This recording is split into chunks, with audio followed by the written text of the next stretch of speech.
we're placing these recordings on our website.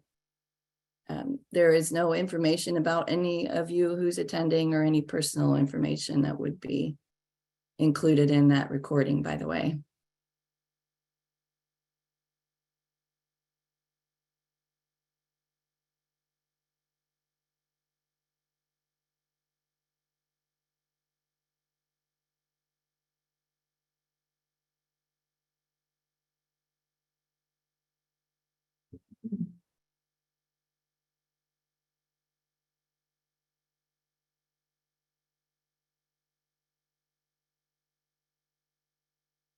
Okay, Eric, it's 9 o'clock, and it looks like we have quite a few folks online with us who are ready to learn about the process of connecting to the electric grid.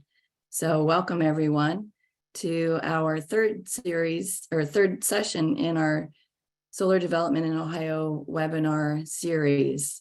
We have covered a lot of territory already, and we're so happy to see many of you engaging in this and sharing in this information on solar development in Ohio.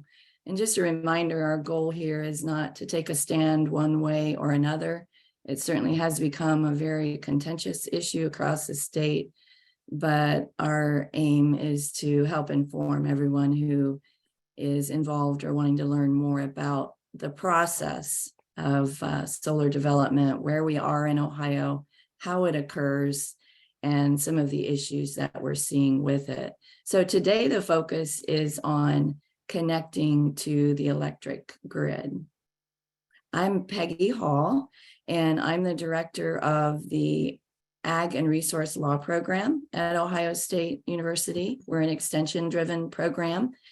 I spend a lot of time on the legal side of this issue of solar development. So my role has been, first and foremost, it was in leasing. That was the first legal issue that hit us, but it has become more recently about land use, local authority, zoning, those kinds of legal issues, as well as just the legal processes and laws that are involved in solar development. And along with me today is Eric Romick, of course. Eric will be doing a large part of the speaking today, most of the speaking actually, because this is his area of expertise. Eric? Yes, good morning and thank you, Peggy. As mentioned, my name is Eric Romick. I'm a OSU Extension Field Specialist for Energy Education. I work in a lot of different areas related to energy, everything from oil and gas development in Eastern Ohio to some wind development up in the northwest part of the state.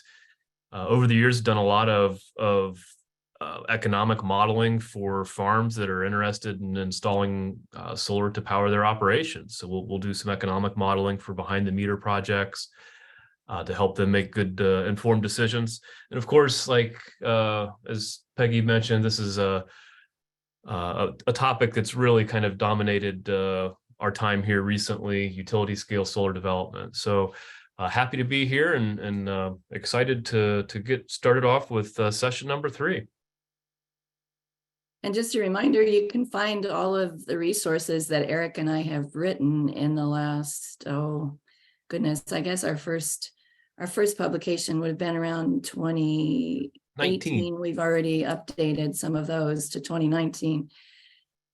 All of those resources that we've created over the years, whether they're our law bulletins, our solar leasing guide, our video series on Senate Bill 52, those are all in the Energy Law Library on farmoffice.osu.edu, which is a website where you can find all of my legal information.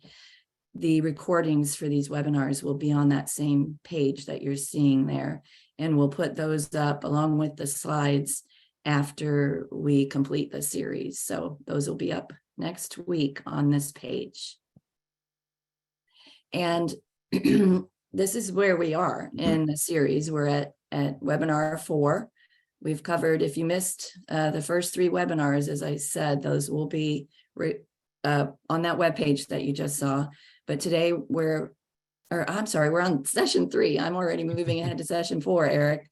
We're on session 3, connecting to the electric grid. So this is something that I have to say I knew nothing about until Eric started working on it and teaching me about how this all comes together.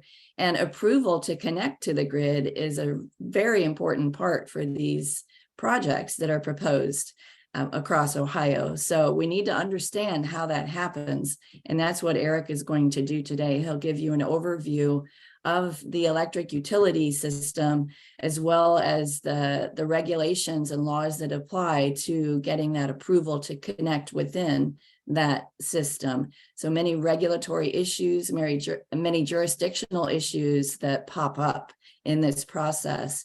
And he'll give us an idea too of how long does it take to work through the process. So a lot to learn today in this session 3. Session 4 will be next week.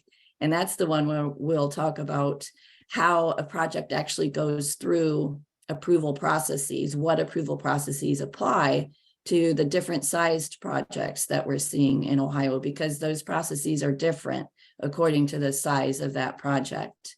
And in session 5, we'll take a close look at projects under construction. What happens when we do begin construction? What does that look like? And what kinds of issues are we seeing for those that have already begun that process in Ohio? And also just a quick reminder, in session 1, we had a few questions related to specific cost analysis for module production. And so we put this link in the chat box. It's also here as somewhat of a reminder for us to make you aware of that. But there's a link to a good report from the National Renewable Energy Laboratory. It's a landing web page, and you can from there kind of dive into various types of modules and the cost analysis that go along with that. Good. Thanks for that, Eric. Sure. And just again a quick review of one of the slides that we thought was worth at least revisiting quickly at each of these 5 sessions. We want you to remember, if you walk away with nothing, hopefully you'll understand that there's 3 critical layers to the regulatory oversight, and while at some level they're interdependent on one another, the actual process and review is done by separate entities. So I like to think of these as somewhat of a siloed process. But again, you have your interconnection to the power grid, so approval to interconnect, the approval to construct, own, and operate a facility, and then finally your approval as a qualified energy facility for tax treatments here in Ohio.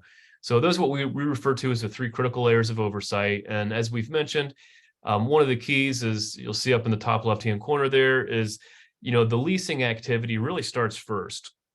So one of the conditions to submit an application to interconnect to the power grid is that you have evidence of site control. And so if you're experiencing active leasing in your communities, you're really kind of at this very first stage, and there's a lot of steps that we must go through before you'll ever see a project actually put into operation. So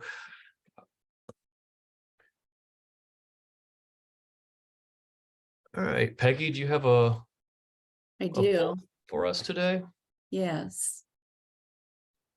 And this poll is just to help us know who is joining us today, and let everyone know who's on the webinar this morning, and also just to help us make sure that we're addressing those different perspectives of those who are involved. So we're just asking what your role is today as you attend the webinar. What do you do? And what is your relationship to this issue of solar development in Ohio? And we're almost there, Eric. Almost everyone has answered that already. So here we go. Here are the results. All right, do you see those? Yep. Okay. So looks like, again, we have a pretty good mix. Yes. Just lacking the legal community, not a lot of attorneys today. They're probably busy. A lot of agreements out there. Yeah. So All right. And I just want to remind everyone, as I put in the chat, if you have a question, please use that Q&A box. The chat is disabled now for you to use, because we like to put those in the Q&A box where we can handle the questions much more efficiently and thoroughly. So please ask those questions. And apparently they did not see the poll results. Sorry, I don't know why those didn't show up on the screen, but as someone just commented in the Q&A, that's the place for you to ask questions or make comments like that to let us know if there's a problem. All right, Eric, with that, I'll go back to you.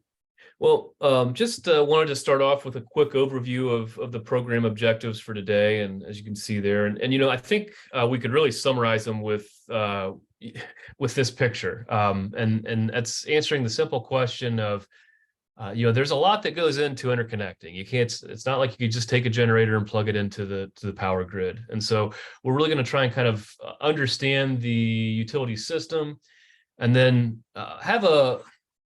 it's somewhat of a deep dive, but at the same time, it's still a high level review of the process to interconnect both to the distribution and transmission grid. And I think this is important because I get a lot of questions from local residents, you know, where solar development is taking place. And it seems like there's a lot of curiosity and then sometimes even frustration on the process, right? So, you know, well, they're leasing and this is going to be built, or, you know, why are we not hearing a lot of discussion about a project when there's leasing activity going on? And I hope that this will help you understand that from a couple of standpoints. Number one, the obligations that a developer has in order to go through this process. It is very involved, very expensive, and in many cases, a lot of projects that start the process never make it all the way through. And so, you know, a lot of times you could see a lot of I guess, wasted energy and effort in discussing something that, you know, we're not sure how viable the project may or may not be. And so I think it's important to kind of review these details. But I want to start with kind of a high level of review of electricity in Ohio and just try and understand the physical infrastructure and the associated regulatory environment. So to kind of kick things off, we'll start with a little bit of a history lesson. And as you look at Ohio historically, our electric utilities were regulated by the Public Utilities Commission of Ohio. You'll hear us refer to PUCO quite a bit. That's what we're referring to, Public Utilities Commission of Ohio. And they did that under kind of a traditional model of regulation where you had generation, transmission, and distribution services were all bundled together and packaged and offered by one local utility. So with this kind of bundled model, you know, utilities had a certified territory or a geographic area where they were essentially granted a monopoly to provide those bundled services to the end users or consumers. As you can see in the bullet points there, Ohio went through some restructuring in 1999 under Senate Bill 3 that essentially deregulated the electric power industry in Ohio. And so there was a process where we went through and it was requiring our electric utilities to separate or unbundle their services of generation, transmission, and distribution. With that, you know, we still have some regulatory oversight, specifically with our electric distribution utilities on the distribution side. But with that, I like to kind of point out the rural electric cooperatives are not regulated by the PUCO under Senate Bill 3. So our rural electric cooperatives, they're self-governed by a local board, and then of course they fall under some federal rules as well versus the state. So let's kind of walk through the system as a whole. You know, this is an image that I think really helps to just summarize generation and how we get that to, you know, how we get that generation to our end users. So The first step then in this, and again, think of these as unbundled services now, would be generation. And this is a map that just kind of pin marks some of the generators in Ohio. You can see I mean, it may be difficult to identify, but they're color coded based on different technologies. Blues, natural gas. Your black icons along the river and the lake are your coal. Yellow, solar. Some of this purple up here, a couple nuclear, and then some wind generators over here in gray. So you get a sense that it's kind of spread throughout the state. A lot of times it follows our water resources as well. So from the generation, then we go through a step up transformer to really increase the voltage, and we have our transmission system. And this is a map that's kind of highlighting the transmission system at a high level within the PJM territory. And we're going to talk a lot about PJM and define kind of what it is and what their role is and why it exists. But these are the high voltage transmission lines. And when we think about the transmission system, we're thinking about the bulk transfer of electricity. So we're really moving electricity at extremely high voltages over long distances. So think of kind of transformer to transformer movement, from the transformer at our generator stations to the transformers in our local distribution systems. And this map kind of connects the dots. So as you would imagine, if you overlay the high voltage transmission system in Ohio with the map of our electric generators, you can see that there's obviously some synergy there where they're connected, which again, we talked about this in previous sessions as one of the reasons that we see a lot of development in certain areas is because there's access to that transmission infrastructure to interconnect. So, and then finally, as we work towards the other end of this process flow to the end users or electric consumers, we see the distribution system. So with the distribution system, we're moving electricity much shorter distances, lower voltages. So it'll go through a step down transformer where we lower the voltages from coming out of that transmission system to move at shorter distances through distribution. And then, at the end of the day, it reaches from that distribution system our end users or consumers, right? So this is going to our residential, commercial, industrial users.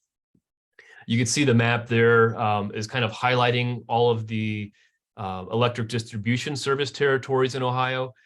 And we'll kind of dissect that and look at that a little bit more. But this map does include both our IOUs, our investor-owned utilities, and also our rural electric cooperatives here in Ohio. The smaller map down here in the corner is just a reminder that we also have a series of municipal electric utilities in Ohio that provide distribution services as well. So cities, towns, villages across Ohio, many of them own their own distribution infrastructure within their corporate limits. So another way to kind of look at this, I like to kind of, again, frame it up and put some names and help break down a little bit what these different entities are. So, on the right side, we have our electric demand from our various consumers, residential, commercial, industrial, and then, what we're going to see is a growing portion of that transportation sector that's also interested in electricity and electric services. But it really starts again with that supply. And so on the generation side, now that we have deregulation in Ohio, you're going to see a mix of investor-owned utilities, AMP Ohio, so this would be American Municipal Power, our rural electric cooperatives, competitive retail electric suppliers, referred to as CRES providers, and then some self-generators. So these would be businesses, residents that have generators on their side of the meter, so it's installed on their infrastructure, not the power grid, but it is two-way power through net metering agreements. Also, something that's not talked about quite as often on the supply side is capacity. So when we think about electricity, we really are constantly needing to balance supply and demand. For minimize brownouts and blackouts for certain. So one of the ways to do that is to have capacity availability. And so what we're talking about with capacity is essentially generation assets that are on standby to really meet and satisfy specific peak demands that are unforeseen. PJM, again, we'll get into the role of PJM. They're our transmission operator, our regional transmission operator. They do capacity auctions that are held 3 years in advance. They have price points to encourage investments in capacity to essentially buy into that market. And then on the delivery side, we just kind of illustrated both the transmission and distribution. I just wanted to kind of put some names to it in terms of who our main transmission operators are in the state of Ohio. And then also on the distribution side, as mentioned, we have 5 IOUs or investor-owned distribution utilities in Ohio, and then 25 rural electric cooperative territories in operation in Ohio, and then 84 different municipal distribution providers. And then the challenge with all of this is the regulatory oversight, trying to kind of muck through who has what authority over what projects, when, where, and why. And that's one of the things that hopefully with today's program and then also next Tuesday's session 4, between the two of those, hopefully you'll have a better understanding of that. So I want to talk briefly about the Public Utilities Commission of Ohio. So the PUCO, you can see the timeline there kind of in the table, has gone through a number of different changes in time, both with their regulatory oversight and reach, and then also the names of the organizations. As you think about the utility commissions, state utility commissions, a lot of them originated around the rail system. You can see here in 1911 in Ohio, Public Service Commission was expanded beyond the railroads, and that's where it started to include electric, gas, telephone, water. It essentially PUCO regulates all kinds of utility services in Ohio, transportation as well. Their primary mission is to basically assure consumers have access to adequate, safe, and reliable utility services at fair prices. And that's kind of where that regulatory oversight comes in. So if we look specifically at the electric side of the PUCO and kind of what their role is with electricity, again, we fall back to the electric distribution utility. You're going to see the kind of the phrase EDU a lot. And so I think it's important to kind of take a moment and let that sink in. When we hear EDU, that's electric distribution utility. Again, you can see the primary electric distribution utilities here in Ohio and their territories. As we mentioned, these white areas are areas where our rural electric cooperatives have distribution services that are fulfilling the needs in those territories. But again, they're not under the regulatory oversight of the PUCO. They would fall under federal rule. So one of the things to keep in mind is electric utilities. These are utilities that own and operate distribution wire systems. And I want to, hopefully we'll have that clear distinction of what type of system we're talking about by the end of this presentation, distribution or transmission. So these folks are on the distribution side and focus primarily on retail distribution services, not wholesale. So we're going to kind of transition now and look at the other side of this. So here we're talking about the Regional Transmission Organization, or RTO, and this is where we're talking about transmission infrastructure. This is a map that kind of shows I haven't counted, I can't remember if there's 8 or 9 RTOs in North America. And Ohio, as you can see, kind of resides in this PJM interconnect. So Ohio is in the PJM Regional Transmission Organization system. And we'll look at that over the next few slides in some more detail. But at first, I want to give a little background on what is an RTO. A regional transmission organization, or sometimes you hear people say operator. RTO it's an independent member-based organization that's a nonprofit. They're operating with the authority from the Federal Energy Regulatory Commission. So they're basically enforcing federal rules through FERC. It's important to remember, RTOs, they don't own assets. They don't own generation plants. They don't own transmission systems.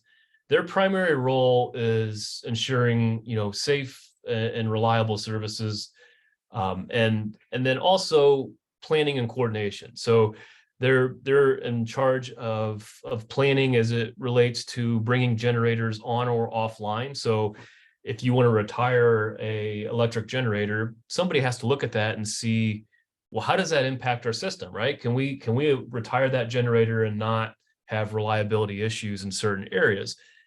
In some cases, they may look at this and say, okay, we can retire that, but we have to have certain system upgrades before we do that. That may come in the form of additional transmission infrastructure, where we have additional transmission line build out, or other generators that may come online in certain regions. But they're looking at future planning for not only safety and reliability, but also fair and equal access into the transmission system. So if we kind of zoom into that PJM RTO, this kind of highlights the transmission system operators in that PJM territory. I believe there's 21 operators in there. You can see the ones in Ohio that we're pretty familiar with. Your American Transmission Systems, a lot of people think of this as kind of first energy territory, AEP, DP&L, Dayton Power and Lights, Duke Energy. When you step back and look at it at a high level, though, PJM, and we've talked about this a little bit in terms of why we're seeing so much development in this area. We talk about Ohio having access to open lands. 60% of our land is farmland. It's pretty readily available, or I should say suitable for development. But then also you have this infrastructure. So PJM has over 85,000 miles of transmission system infrastructure, and they reach a large portion of the electric consumers in the country, roughly 20%. PJM's role, monitoring, again, high voltage transmission systems for possible overload. So they're constantly balancing the load with generation, maintaining system security, and then planning for weather forecast and demand events as well. So when we think about the planning portion of PJM, you think about kind of their controlling room, and their operators are constantly preparing to respond to disruptions to the system, manage the security and reliability. They're always predicting. They're doing load forecasts from a daily standpoint, but then we've also mentioned that they do those same forecasts over time. So they're looking at it, looking at forecasting out years in some cases to make sure that the system's going to be adequately built out to meet that demand. So the load forecasting is a big part of maintaining that reliability of our bulk power system. All right, I want to kind of wrap up our overview of the electric system with some capacity numbers here in Ohio. So this is from PJM, and as of December 31st, 2021, so it's a year dated now. We have seen some additional solar come online over the last year. So these numbers have changed a bit, but they're fairly current in energy terms. But you can see where Ohio is in terms of our existing capacity. We have a total capacity of 26,356 megawatts. So anyone that was with us on the first day remembers that I have a little bit of concern as we sometimes see, electrical generation and capacity numbers interchanged. And so I want to kind of take pause with that and just remember that capacity is maximum potential output. And so it's important to think about the capacity factors for each of these technologies. This is a table from the Department of Energy in 2020 that was showing the average capacity factor of different sources. And so, you can see, and I think this 24% for solar is fairly accurate to the numbers that I'm seeing for projects that are applying for interconnection with the siting board. I'm seeing stuff kind of in that 22 to 24% capacity factor range, which is up significantly from where solar was a few years back. And that's primarily due to single axis trackers. With wind, Ohio is a little bit lower than this 35.4. Ohio tends to operate, and I'd say a 27 to 29% capacity factor. But what we're talking about with capacity factor is essentially a ratio of maximum potential generation compared to actual generation. And so when we think about how the new additions interact with generators that we may be taking offline, I guess the point is it's not an apples to apples comparison. Because one of the things that you'll see is, we're adding a lot of solar into this infrastructure. So this is looking at Ohio's planned capacity. So the prior slide was stuff that's operational. This slide's looking at what's planned.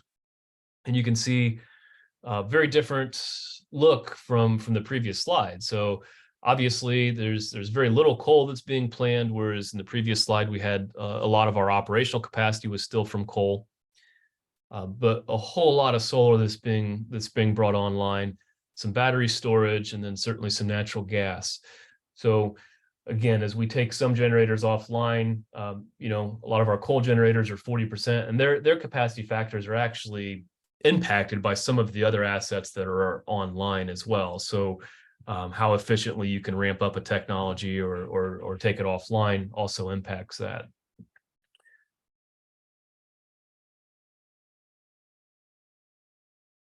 So last slide in this section, I think it's really kind of an interesting one, is to look at the electric generator retirements in Ohio. And so this is data that you can get through the PJM interconnect. And I've filtered this down from 2006 to 2023 to look at, how many generators or generation assets has Ohio taken offline recently?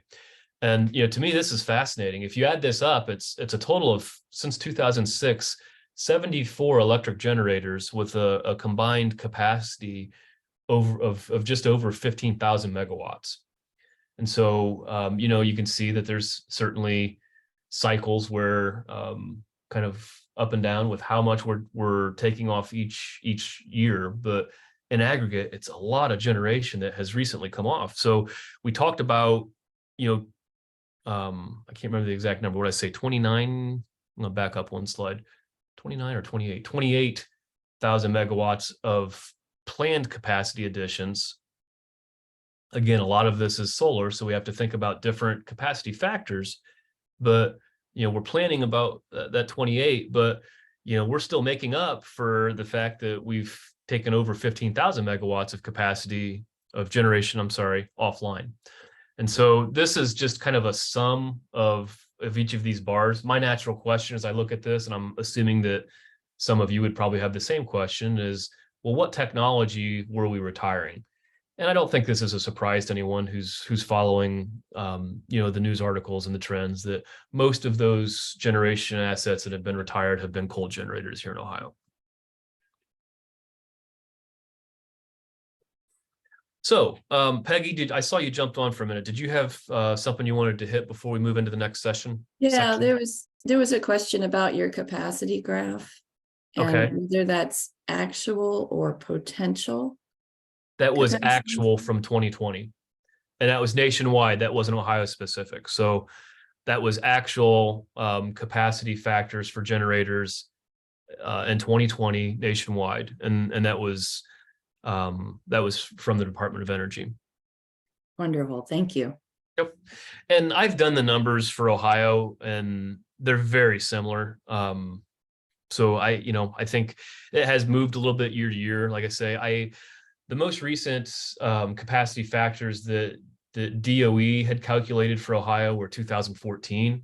And that's a little bit misleading because, as I mentioned, the solar capacity factors really increased here recently.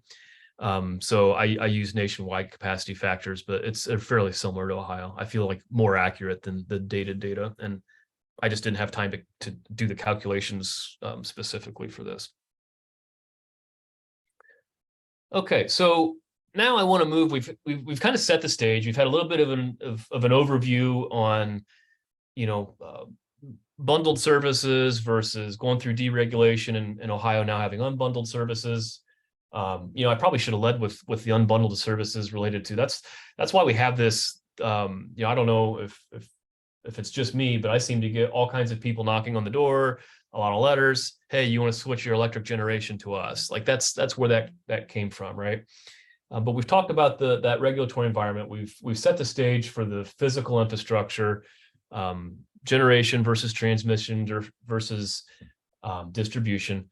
I want to transition now a little bit to the actual interconnection into these different systems. So we're going to first talk about interconnecting into the distribution grid.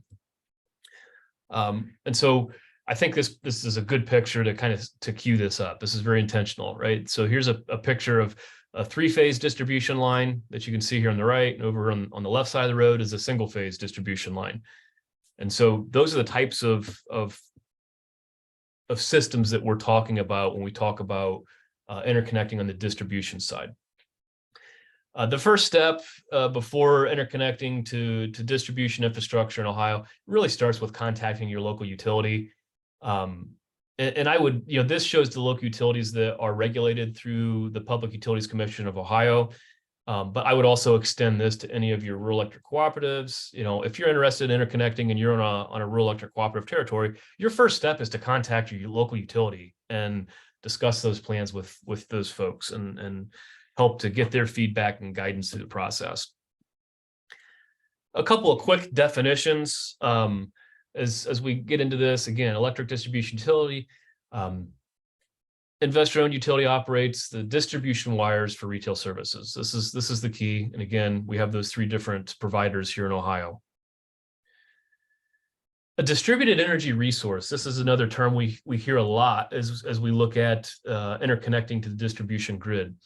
A distribution energy resource is typically providing energy for a single customer. It can actively export power into the electrical distribution system. Typically, these are under 20 megawatts and on the distribution system, not transmission. Interconnection, that's physically connecting that generator into that electric power system. And then applicant and application. So the person, I think this is kind of a key one, the person requesting that interconnection service. This could be a customer generator. So you think about a homeowner. Someone wants to put a solar project on their home. This could be a self-generator or a owner-operator of a system. So a couple of different categories that those folks could fall into. I want to talk real quickly about safety and performance standards because it's something that's going to pop up as we look at the different levels of review from the PUCO. And so in Ohio Administrative Code 4901, you'll find there's some discussion around requirements for safety and performance standards. And it's primarily tied to IEEE, or the Institute of Electrical and Electronic Engineers, the Underwriters Laboratory, and then the National Electric Code. And you can kind of see in the chart there that, IEEE is focusing on interconnection performance and testing procedures. UL is really focused on equipment safety standards. And then the National Electric Code is more on the installation side. But I think it's important to kind of have that as a backdrop because you're going to see that requirement in each of these three levels of review from the PUCO. So why is that important? It's really kind of changed as the trends have changed. So because we've seen, a heavy increase in distributed energy resources. So, a lot of more distributed generators versus large centralized generators. We're seeing an increase in the flow of two-way power in the electric grid. And so that can cause some issues. And so we've had a lot of evolving standards that are really, again, designed for safe and reliable interconnection of these infrastructures and also data communication, but then also trying to help better match the local distribution grid with the bulk power transmission system. And so that's kind of the reasoning behind those safety standards. It should be noted that those standards are voluntary, but that Ohio and the PUCO has adopted those voluntary standards into their rules. So let's get into the level of review for PUCO. There's three levels of review. And the first one, and again, I'm going to point this out in the first one, but then you'll see it kind of pop up again on the next two slides. So the one thing you're going to see for PUCO in terms of eligibility is that it's not on a transmission line. So again, these are distribution interconnections, not on a transmission line. The other thing you're going to see is, again, this language related to safety standards and IEEE and UL standards. Those are requirements of these interconnection procedures to make sure that you're meeting those standards. The last thing that you'll note, and this is something that is going to really, in my mind, this is kind of the key component that separates level 1 from level 2 from level 3 review, is the size. So Level 1 is looking at nameplate capacity of 25 kilowatts or less. So these are small systems, something like this. This is a 12 kW system that's on a naturally ventilated hog barn. These are the types of systems we're talking about for level 1. The whole point for separating these out, obviously, there's a different level of review and scrutiny that needs to go into it based on how much power is going to be interconnected, or I should say flowing back onto that distribution grid. And then also whether it's on the consumer side of the meter or physically interconnecting onto the distribution side of that infrastructure. So these are really quick reviews, relatively low fees, but smaller projects. So level 2, quickly on the eligibility review. So they have to be ineligible for level 1.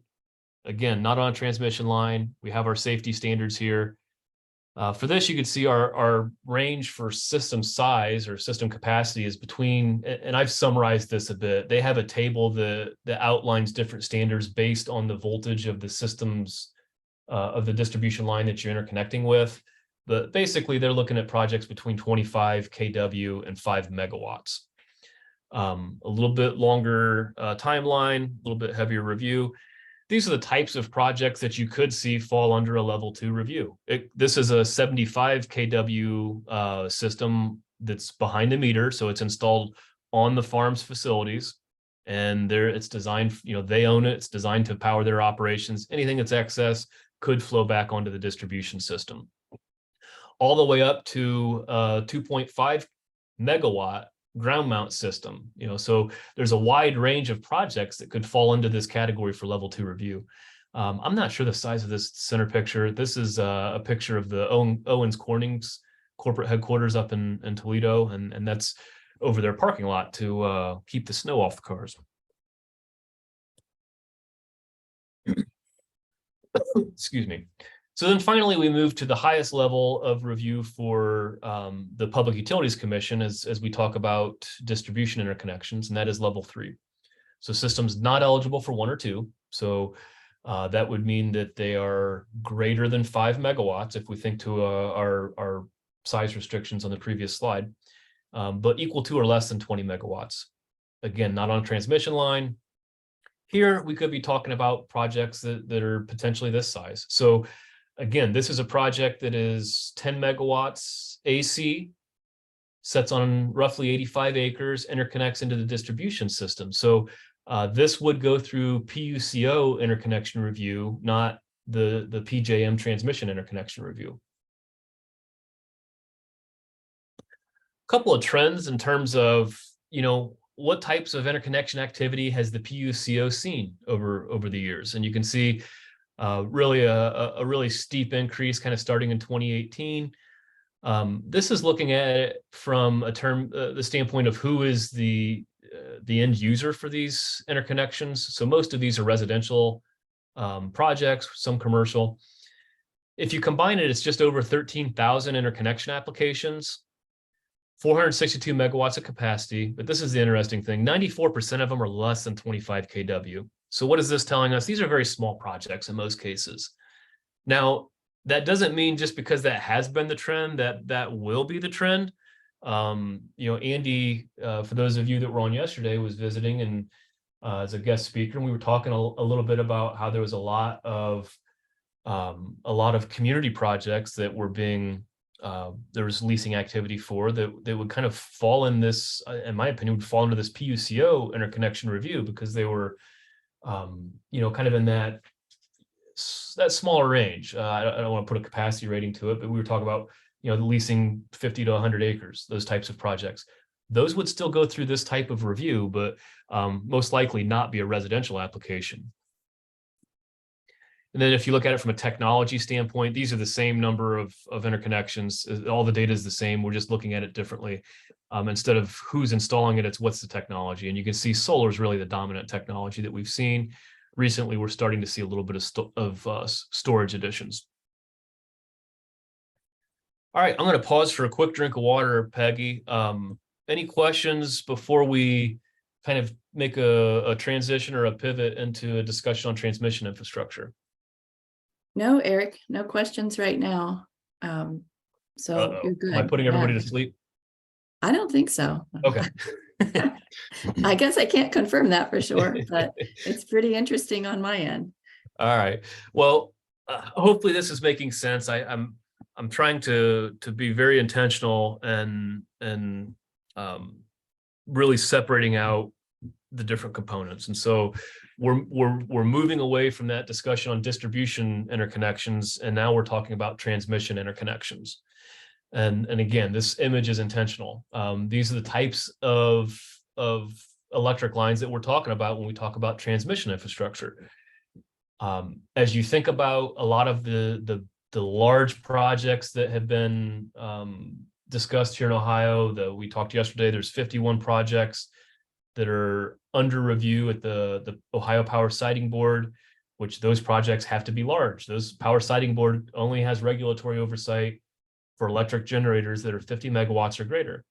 This is the type of infrastructure that those facilities are typically interconnecting to. And when we talk about transmission system infrastructure, we're no longer talking about the PUCO. On the transmission side, we're talking about federal rules. So the Federal Energy Regulatory Commission, FERC, and as we talked about, FERC has extended the authority to various regional transmission operators. And in Ohio, we're talking about PJM. So I'm going to get some bonus content out there. I came across a report that's fairly hot off the press. Here is released in April 2023, and I just hadn't finished it, but there's some stuff I wanted to put in here because I thought it was interesting. So, this is looking at the active U.S. interconnection queues by source. So this is nationwide, not specific to Ohio. But I do think that it's very interesting, just at a high level, to look at, people talk about energy trends and where are we heading. I mean, I think it's fairly obvious as we see this that, boy, we're not seeing a lot of activity related to coal and nuclear. There's still, some natural gas additions that are certainly sizable, but those have been declining here recently. But a lot of wind, a lot of solar, a lot of storage.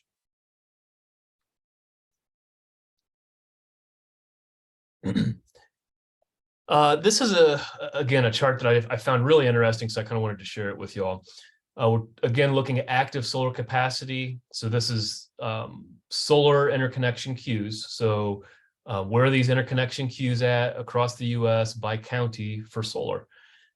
And we have that map for Ohio where I filtered that data, and we can zoom in a little bit more, and we will. But I think it's interesting to kind of see this flow if we zoom into Ohio here. So here's the thumb. It's always easiest for me to kind of muck through that when we find a starting point. But here's Ohio, and look at where the activities are in terms of the queue. So this is what I don't have on my map, is the infrastructure overlaid on top of it. So, to see in the light blue lines, which are tougher to see, would be our 345 to 599 kV lines. So our smaller transmission infrastructure systems, but then your 600 kV lines and larger are these heavy blue trunk lines. And so, you see a lot of that activity in Marion, Union, Madison, Champaign. I think this kind of helps illustrate why there's so much there. There's a lot going up in Van Wert, and you kind of look at where this is kind of cutting across over there. So to me, I think that helps fill in some of the dots in terms of why. So I want to, and we don't need to pause for this, but I'm going to pose a question to the group, Peggy. They can throw some stuff in the chat box if they'd like. But here we see these proposed transmission lines, and look at these big 600 kV plus trunk lines kind of running out of this PJM territory over here. What's the point of that? Why are we seeing that? If you have any ideas, feel free to throw them in the chat box. Actually, they'd have to throw them in the Q&A. Oh, throw them in the Q&A, or I'll just kind of move ahead just in respect to time. But one of the reasons I think that we're seeing that is it's really kind of coming out into the Southwest Power Pool region. And so this is a map looking at wind capacity queue additions, and you can see those lines are heading into areas where there's heavy wind development planned, but also I can say just a lot of existing wind infrastructure throughout this region. I work closely with a colleague from University of Nebraska, and he's always talking about how, you know, it's common to see wholesale power prices trading negatively in the Southwest Power Pool because they have such high penetrations of wind right now, and the load demand's not there. And so I think that's one of the reasons that we're seeing this build out. So to me, it's just fascinating to kind of see at a high level, you know, how all of this comes together. This is another chart that I think is interesting, and a couple of these next few slides will get to some of the questions that we had yesterday that were related to why were projects going through the interconnection queue and not, you know, getting into construction and operational phase. But this is, again, looking nationally. So you see our different regional transmission operators listed across the bottom. Ohio, as I mentioned, is in this PJM region. This is looking at kind of the time frame. So what's the study duration or the study window that you would go through from when you request for an interconnection agreement to when you execute that interconnection agreement? And just rounding numbers, you could see Ohio in this PJM region would kind of be in this 30 months up to, we'll say, 48-month range. So this is a lengthy process. And this is one of the things that Peggy and Andy mentioned the other day as we talk about option agreements. You know, why is it important for them to have a 5-year option agreement? And we've kind of seen that balloon to maybe 7 years now, because they need that time to put these projects together and get through this process. And again, you know, I sometimes you hear people say, oh, well, there's just no transparency. They're out leasing ground and we don't know anything about the project. Some of the reasoning for that is, you know, sometimes these things, again, could take 5, 6, 7 years to go through your interconnection, you know, your development and the leasing and the interconnection agreements. And then you go through your power siting board or your local process to construct, own, and operate that. It's a lengthy process. This is a really busy chart, but the more I took the time to digest it, the more I like it. So I'll try and summarize it. If we look on the right here, this is the number of interconnection requests. So this is nationally. Again, I know I'm bouncing a little bit between Ohio and nationally, but looking nationally at interconnection queues. So the number of interconnection requests by year is in that black line. And then on the left, we're breaking this down by the percentage of those total interconnection queues, where they're at, operational, active, or withdrawn. And I'm going to just call your attention to 2019, because I think it's a good place to kind of start. It's you know, not too far in the past, but at the same time, they've had time to kind of work through that. You could see there's a small percentage of those total projects that were requested, which I guess we can round numbers, let's say 1,500 interconnection requests. A small percentage of those are actually operational. Some of those are what's referred to as suspended. So the developer has requested for a suspension on the interconnection queue. Part of the reasoning for that could be to finalize other portions of their project, specifically on the financing side, power purchase agreements, off-takers, those types of things. And PJM, the old rules, you used to be able to request, I think, for a 3-year extension was the rule, but that's recently changed here. But then there's a big group of these that have actually withdrawn. So they've withdrawn altogether.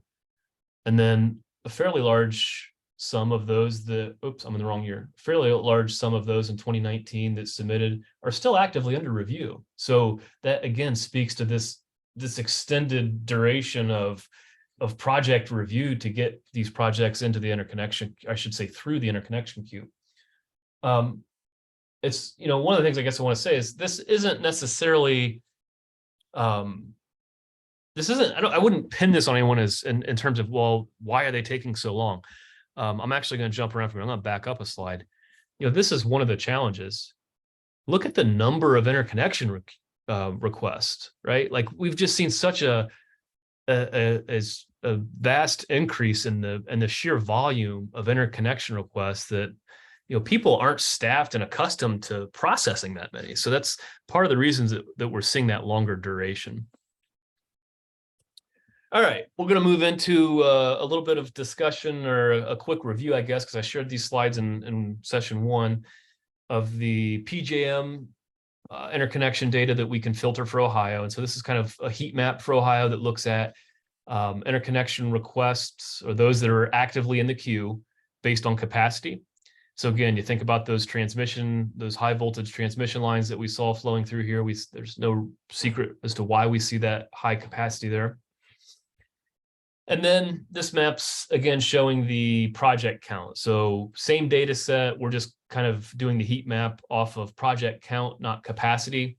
One of the things that you'll notice here is the heat maps kind of spread out a little bit. And part of that is, there's projects that are still going through PJM for interconnection requests, but maybe some smaller projects. Smaller is all relative because it's still going on the transmission system, but maybe not a 200 megawatt project, or those projects seem to be really following that high voltage transmission system corridor. Excuse me.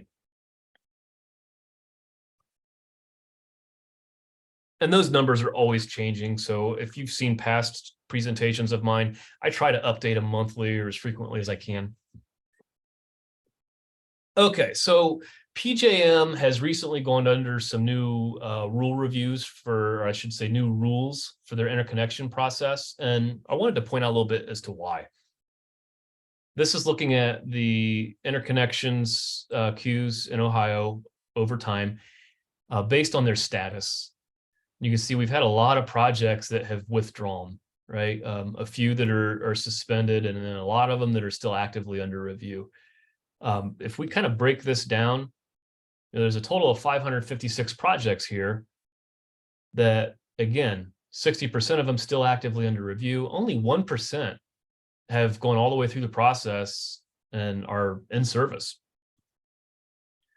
This is one of the big challenges is, 27% of those interconnection queues have withdrawn from the process. And so to address that, PJM has kind of reformed their interconnection process. And they've, at a high level, kind of summarized this, where they're transitioning from a first come, first served approach to a first ready, first served process. And, the key driver behind this is to reduce the number of speculative projects that would later withdraw from the queue altogether. Their process is really based on 3 phases, so 3 key study phases. It's a gated process where they try and kind of move through the completions before the new ones are brought into prior cycles. And then the big thing here is there's formulas that are requiring larger upfront study deposits. So it's requiring a lot more of the developers upfront, as you'll see as we move through this. So to kind of look at the new reform here, we start with the application phase. And there's a ton more detail in this. I'm just trying to give you some high-level bullet points that I found interesting. Some of the requirements for that application: site control for generation is one, a single point of interconnection, and of course their deposit fee. And we'll get back to that. And then they enter that first study phase where it's essentially the feasibility study. They're kind of looking at identifying the scope and cost schedule of interconnecting those facilities and what the upgrade cost would be. The next second study phase then is kind of a more detailed study. This would be kind of similar to your systems impact study. In this area, they're looking at kind of some short circuit and stability analysis. The transmission owner will perform a facility study there. So if you think back to that PJM map, we said, there's 21 different system operators in PJM, transmission system operators. One of, whoever's territory you're in, they would actually perform that study. Phase 3, kind of that final study or final review to really kind of nail down the system cost upgrades. So what are the actual cost of this upgrade? And then a draft ISA or interconnection service agreement would be provided there. And then they move into that final agreement phase. So total time expected for this, their target is 710 days. Now, the challenge is there's going to be kind of a break-in period where they kind of phase out the old process and phase in the new process. I don't really talk about that phasing here because it gets a little bit clumsy. But I do think it's important to kind of focus on conceptually kind of what this process will look like moving forward. So if we kind of look at those three study phases, and they've identified three decision points that the interconnection customer, so this would be the applicant, right? They have a decision point throughout this to where they have to decide if they want to keep moving forward. And there's different criteria that they need to provide in order to do that, in order to move forward. And remember, the reasoning for this is to try and reduce some of the speculative projects that enter the queue and then later withdraw. It's wasted time, effort, and energy spent on projects that maybe weren't as ready as some others. And so at the end of that study phase one, site control requirements, 100% for the generation facility footprint, and then 50% for your interconnection facilities, evidence of air water permits, evidence of entering the state's interconnection process, if applicable, and then readiness payments. And we'll look at these payments here at the end to kind of see what they look like.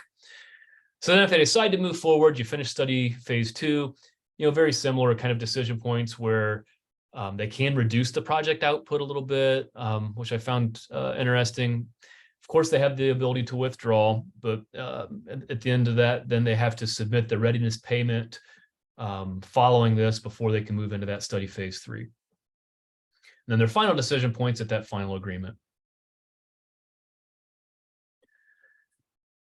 So, site control is something we've talked about a lot. And we've talked about that from the perspective of lease agreements and why are we seeing, a lot of leasing activity? What are the terms? What are the phases of the development agreement that we're seeing? This is kind of interesting because it kind of helps you see it from the developer's perspective. So, the developers, before they can submit the application, we said have to have 100% of the generation facility site control. That can come in the form of a deed, a lease, or an option agreement.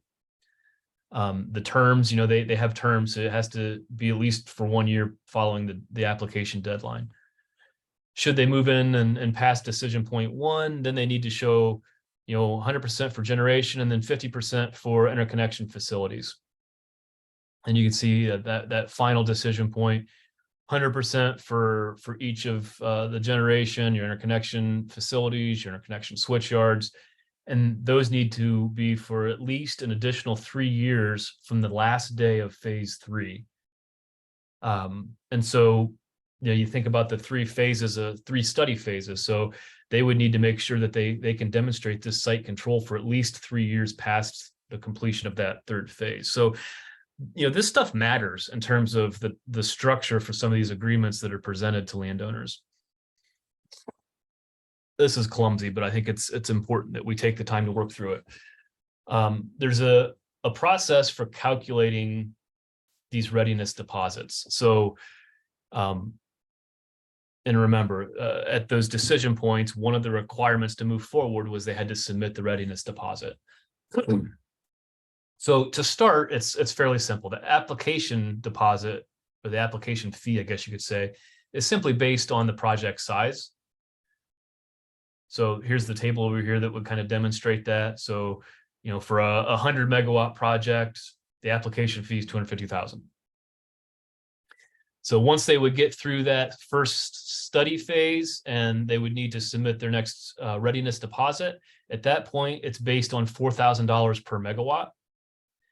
And then this is where we get a bunch of crazy math. So after we get out of that first study phase, we have a sense of what the network upgrades are. So the cost kind of shifts from this table format or this fixed format to, okay, at this point, your readiness deposit is based on 10% of your network upgrades minus the deposit you've already put in for phase one. And then you can see three is very similar, 20% of network upgrades minus the deposits you've already made for these readiness payments for one and two. I know it's clear as mud. I'm sure I may be losing a few of you, but I think it's an important concept to keep in front of us here as to why. So this is an example for a 100 megawatt project, and they're estimating $12 million of network upgrade cost. And so this example is directly from PJM. But I think it helps you kind of wrap your mind around, what type of cost, excuse me. are we seeing with this stuff? And so I mean, we mentioned $250,000, that's based on the table for a 100 megawatt project. And then we get to our readiness deposit. So this would be $4,000 per megawatt. So you can see we have our $4,000 application fee there for, I'm sorry, readiness deposit 1. Readiness deposit 2 is going to be based on 10% of your network upgrades minus ready deposit 1. So can I get 800,000? And I'm not suggesting that you have to do the math, but I do think it's important to see these are significant dollars that developers are having to put out there just to work through these phases to interconnect. You get down to the end and at the end of that phase 3, it's $12 million at that point in time. And so, again, this all kind of goes back to the idea that we've had a lot of rule changes in Ohio in terms of the process working through the Ohio Power Siting Board and shifting some of that authority, that decision-making authority back to local governments.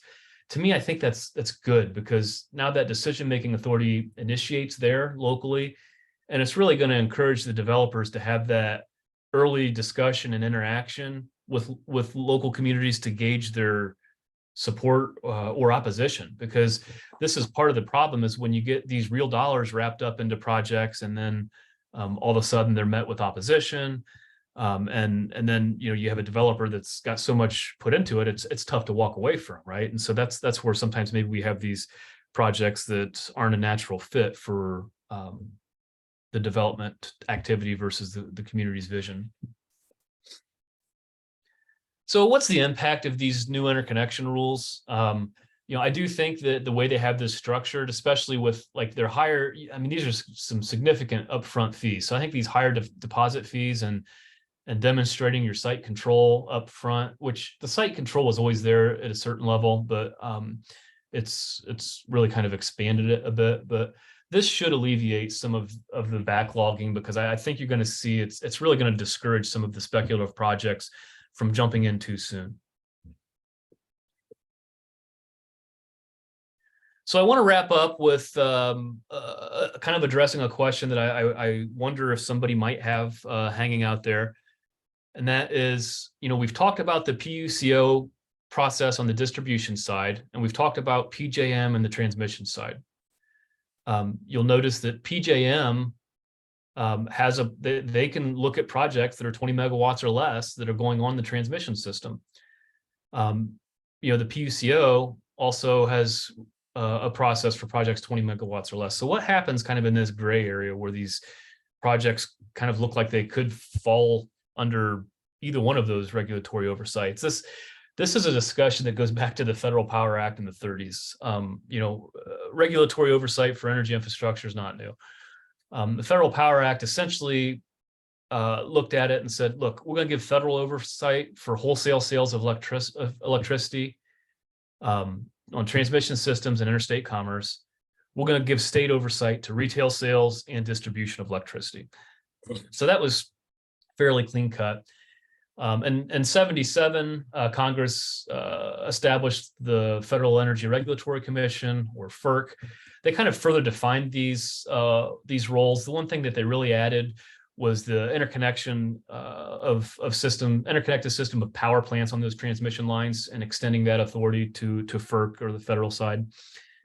But with that, there are some cases, while we can pretty confidently say in most cases distribution goes to state side through PUCO, transmission goes to federal side through PJM. There are some examples where there could be federal oversight on distribution systems if there's interstate commerce or wholesale markets involved. So, I know that that's a little bit confusing and probably not the answer someone wants, because you want just a definitive clear cut, but there's always that little opportunity that federal rule could come in on distribution side in some cases, in which case they would go through that PJM process versus PUCO. So I'll kind of leave you with kind of a so what. So why is this interesting? I mean, I get excited about this stuff because I think it's fascinating. I think it's interesting to see how this infrastructure is built out, and what goes into keeping the lights on. But I do think that there's some lessons learned from a local government standpoint, where better understanding these interconnection processes could help inform some local zoning regulations that I know many local governments are considering. I think it can help local residents with a more clear picture of what the project timeline is. And, you know, just because there's leasing activity now doesn't mean they're going to be building a project next year. And actually, there could still be a very high probability that that project might never make it all the way through the interconnection process. I think it'll help landowners that are interested in leasing better understand the infrastructure aspect of these projects and the project development. So I get a lot of calls from people that say, hey, I got a couple hundred acres, it'd be perfect for solar. Well, it would be perfect for solar if there's a way you could interconnect it to the grid and deliver that power to consumers. But this is, that's kind of an important piece of that. So hopefully you'll find some of that useful. And with that, Peggy, I'll turn it over to you, and we'll move into the question and answer. Thank you so much, Eric. It is very useful. And I've listened to this or parts of this presentation several times, and I always learn something new every time you work us through all those different procedures and timelines and processes that are at play behind many of these projects that we hear about. So thank you for that. I do have a few questions. The first one is about those fees. Well, there are actually two, about the fees or deposits, as you referred to them. How can developers afford such high numbers in those types of fees? You want to speak a little bit to that kind of financing activity that's also going on in the background? So, the one thing to keep in mind is part of these are at risk, part of them are refundable, right? So in that application side, 10% is non-refundable. And again, so if we just stick with that 100 megawatt example, 10% of their $250,000 is non-refundable. As you move through the process, that number tightens up, right? So all of a sudden, when you get through that readiness decision point, number one, 50% of that deposit's at risk. And then as you move forward, and I think that let me move to the next slide because it actually kind of color codes it for us. So this is kind of showing of your 800,000. So this is due before you move into phase 2 study. Does that make sense?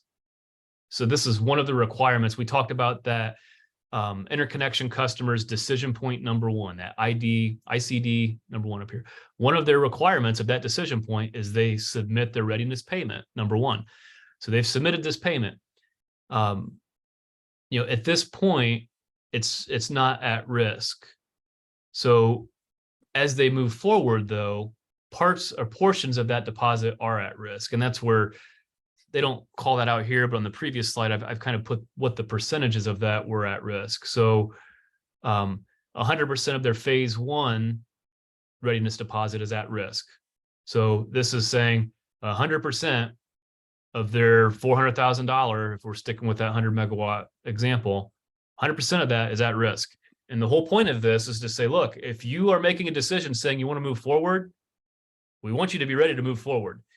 The other thing to keep in mind is all of these are working towards, I shouldn't say all of them, but a large portion of this is moving towards the ultimate system upgrades, right? So once you get past this readiness deposit 1 and we move into readiness deposit 2, readiness deposit 3, these fees are based on the estimated system upgrade cost.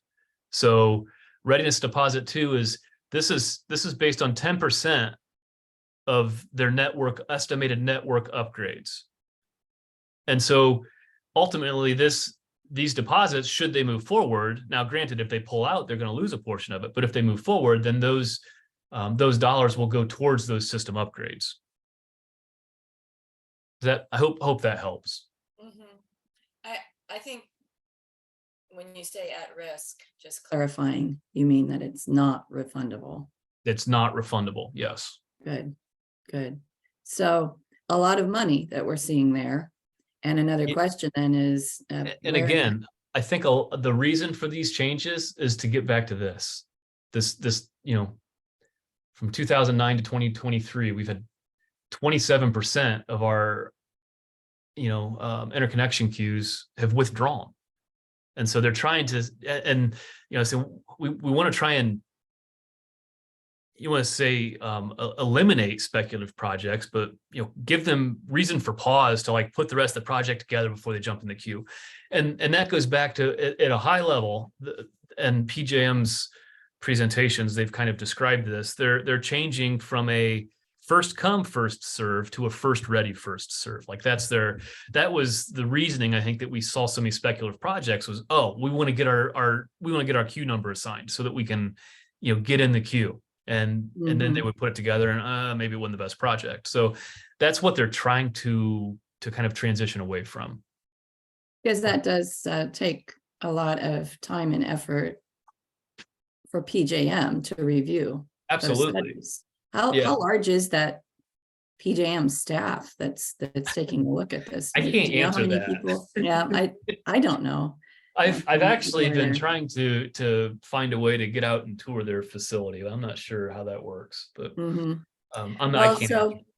So going back to that 12 million number you were showing, or variations around that, how do developers come up with that money? Is it their money? Are they financing that? What about the funds? How are they coming up with those funds? I can't answer that, Peggy. I'm not sure. Yeah, I don't know either. I mean, we do hear a lot of talk about, putting their investors together. So well, it's about the extent of what I know. That's part of the, I mean, when you hear your dispatchable technologies versus the renewables technologies, and it's always been, like it's a lot more upfront financing to get your renewable stuff online, but then once you do, you're not paying for the fuel source over the next 30, 40, 50 years as that system's operating.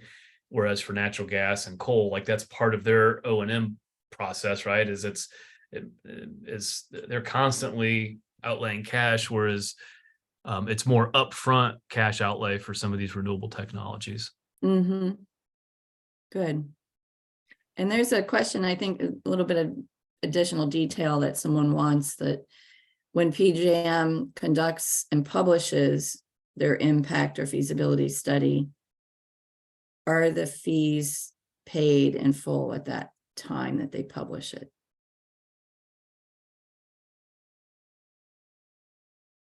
I don't know if you want to handle that one separately, Eric, and just answer it, but by typing an answer to the person who asked it, it's a little bit more detailed question.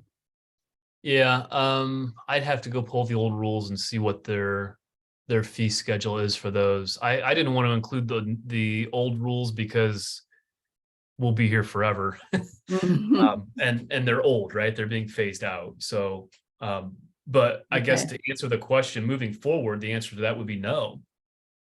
Right? Because it's, again, sticking with our 100 megawatt example. Oops, I'm jumping all over the place here. My cursor's not working. The answer to that moving forward is going to be no, because it's 250,000 up front. That's for your application fee. And then your readiness deposit one is 400,000. This is before we get into our study phase. So, this money's put out there before we even get into this. And another question about that money, is this taxpayer money? And what are the risks of projects failing halfway through? Suggesting that this could be a burden, a risk that we're all sharing as taxpayers, which I think you can answer that one. I don't see how that's taxpayer money. I mean, the investment tax credit program is, again, that's a dollar for dollar tax credit against federal income tax liability for the owner of a project. So I don't, that's not upfront money that you can be putting towards these application fees. And also PJM itself is not a governmental agency, although it's endorsed by the government, but it's a nonprofit, you stated. Correct. So it's not funded through taxpayer dollars. No. And again, this is just a function of, this could be a natural gas project going through this process, right? I mean, this is an interconnection process that PJM's looking at. They're not technology specific saying this is a project for solar projects or a process for solar projects. This is the process to interconnect an electrical generator to the transmission system. You know, they're adjusting these because I think that, you know, some of the newer technologies have really increased the amount of applications that they're getting. But I don't see how there's taxpayer dollars that are subsidizing this. Okay. And here's a good question that cues And up our next. I want to clarify that statement. Okay. That are subsidizing the interconnection process. That's not to say, yeah, when a project is built, is there investment tax credit to that? Absolutely. Are there renewable energy credits? They have relatively low value, but yes, there are renewable energy credits. So there are some of those incentive programs that are subsidizing this development as a whole, but it's not like there's a pot of money you can go grab and say, let's go do an interconnection agreement. So I hope that helps to answer. Yes, I think it does. Yeah, the project itself, if it ever comes to fruition, could have. Absolutely. Yep. But not at this point. Good. And the next question, I think, cues up our next webinar for next week. And the question is, does a solar company have to be approved through PJM prior to going to the Ohio Power Siting Board?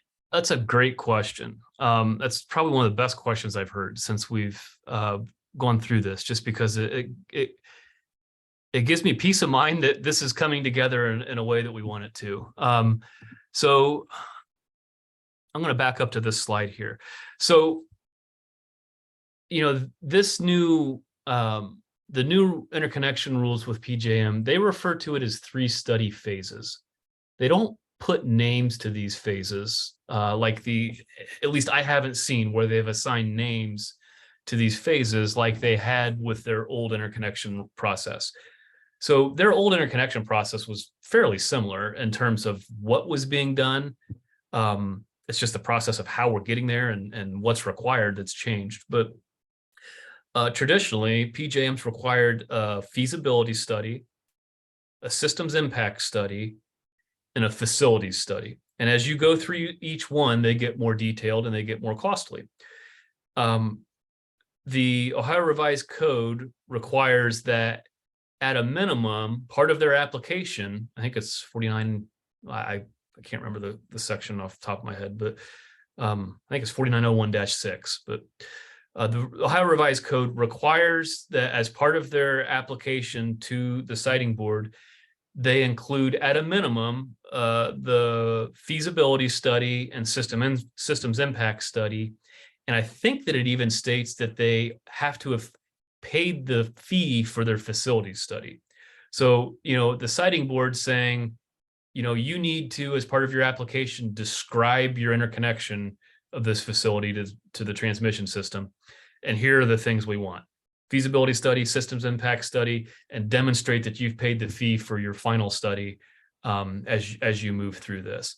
Now, I don't know what's going to happen since these guidelines or these rules with PJM have changed a bit.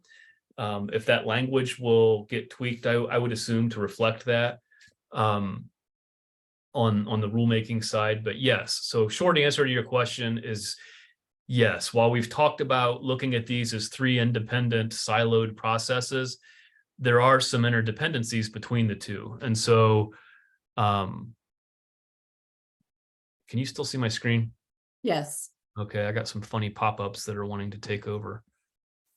I'll just No, cancel they haven't that.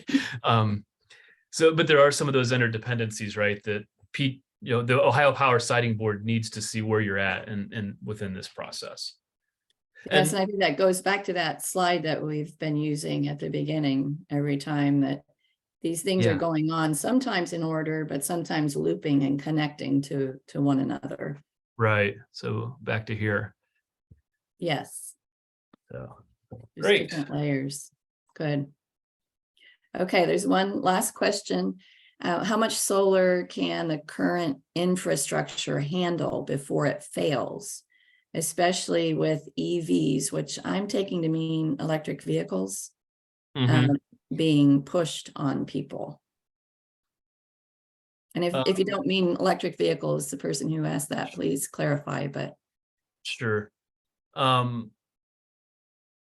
there's a couple different pieces to that. So, I would first say um, how much additional load can the current system handle before I mean, the idea that we're just going to massively transition all of this transportation fleet over to electric is, to me, that's one I often scratch my head with. I certainly see benefits in that transition, but um, to suggest that it's going to be some massive sweeping transition where we go away from a fossil fuel transportation sector to electrified. Um, yeah, I would agree with the question that I'm not sure how much our existing system can handle that, regardless of the technology. So they're asking how much solar can the current infrastructure handle. Um, I'm saying how much capacity additions do we really need to have before we can make these sweeping changes and not be concerned with reliability issues. But again, that's PJM's, that's one of their roles, right? Like they're constantly forecasting. exactly. They're looking at this type of stuff to say, look, we got to have additional capacity additions, and then they have what's referred to as the locational LPM, locational LNP, locational marginal pricing model, that is kind of a trigger point to encourage new entrants into the market as needed. And so that's one of the things that they'll be looking at. I think it's a great question. And I agree that, if you're going to try and take and electrify the transportation fleet, we have major infrastructure upgrades that need to be made, regardless of what generating technology we're using. And then certainly, solar, as we've talked about, has its benefits and challenges. It's an emission-free resource, as an operating facility. However, it is intermittent. So if we're adding high penetrations of solar, then, we better make sure that we're charging those vehicles in the middle of the afternoon when when there's a lot of that capacity available. Yes. Well, that actually generated another question, and that is, what is the unused capacity on the Ohio grid? So, um, we're constantly, I mean, we have the ability to import. So PJM, will import power from other grids. So don't think of Ohio as kind of a standalone, like, if PJM doesn't have enough, then we're going to have brownouts.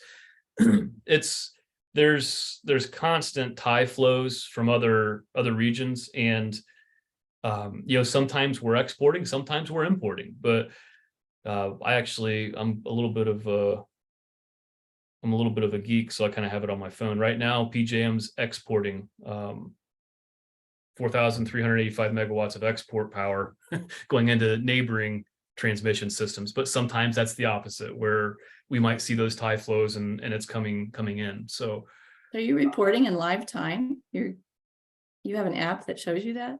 yes, Interesting. yeah, Yes. you can, and you can see the forecasted flow versus actual flow and their day ahead projections.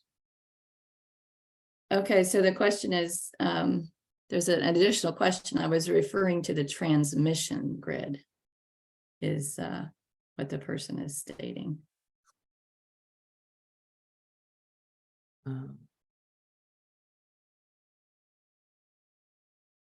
So I'm not sure Yeah, to that, answer that. I don't want to take that because I don't, I think if he's asking what's the capacity on our transmission system, I don't know the answer to that. And I think that's his question.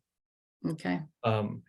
And in terms of what's the name of the app, it's called Mhm. PJM Now.